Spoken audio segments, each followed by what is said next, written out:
Hello, I'm missing you all, and it's very difficult at the moment not all being together in school, and so I thought we'd start to share some things that we can from books, because I know you're having to look a lot of things up either online or in books, and I've got some lovely stories about some people who have been outstanding, and actually true stories about people, but they help us think about things that we're doing now.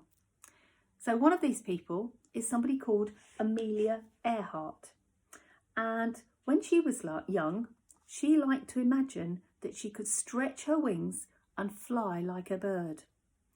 She's quite an outstanding person. She didn't manage to fly like a bird, but she did do some very amazing things. So I'm just going to tell you a little bit about her.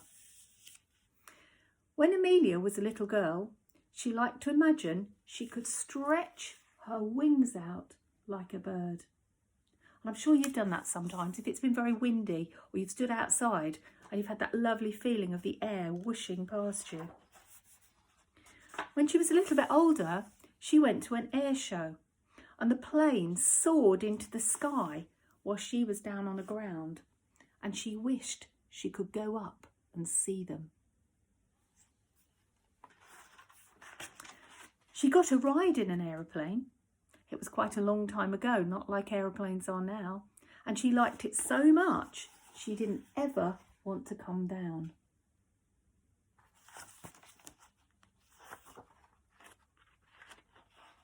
So Amelia learned to fly in planes.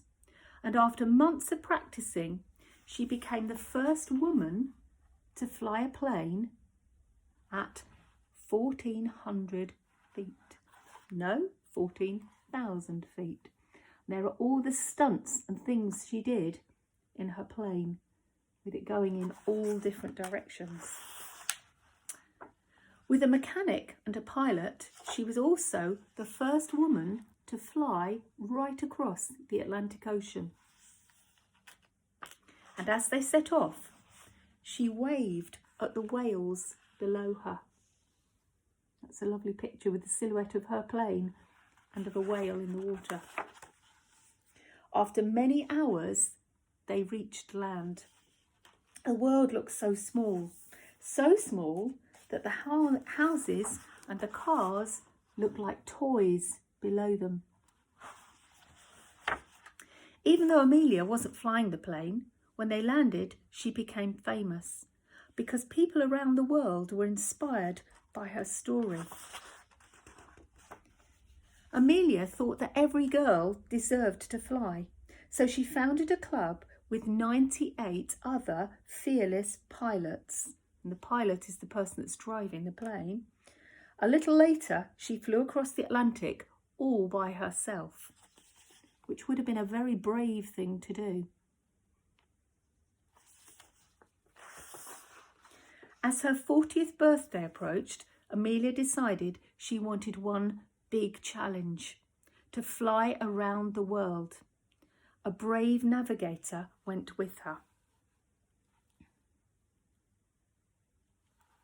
That's obviously an artist's impression of it, not a photo. They flew for thousands of miles, over oceans, over jungles.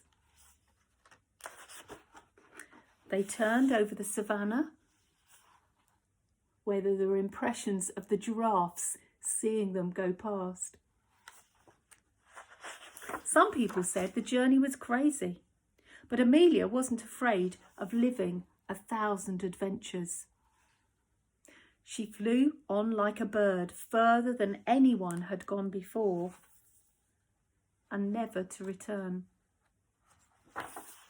Because Amelia always followed her own advice. If you want to do something, do it. You never know how far you'll get and what you manage to do.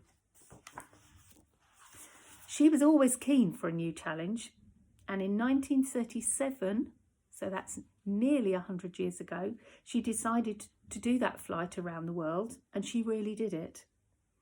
And unfortunately, all communications to the plane stopped, and there was a big rescue attempt, but her plane had vanished. But a lighthouse was built on Howland Island in her memory, and today her bravery is celebrated all around the world.